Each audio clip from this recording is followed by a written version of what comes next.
Hello guys, السلام علیکم ورحمۃ اللہ وبرکاتہ۔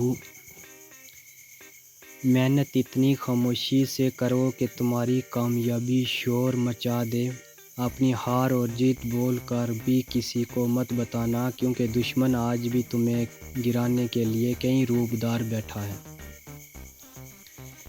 تھوڑا وقت اور ٹھہر جا، شور بھی ہوگا اور نام بھی۔ کچھ وقت اور رکھ صبر کے بعد، تکلیفوں کے ہمیشہ سکھ ہی ہوا کرتے ہیں۔ خواب جن کے اونچے اور مست ہوتے ہیں، امتحان بھی ان کے زبردست ہوتے ہیں۔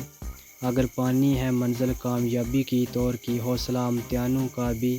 انسان ہمیشہ تکلیف میں ہی سیکھتا ہے، خوشی میں تو پرانے سبق بھی بھول جاتا ہے۔ اگر زندگی میں تکلیفیں نہ ہوتی تو انسان رب کو کیسے یاد کرتا، کیونکہ انسان خوشی میں ہر لمحہ ہی غافل ہو جاتا ہے۔ خدا حافظ۔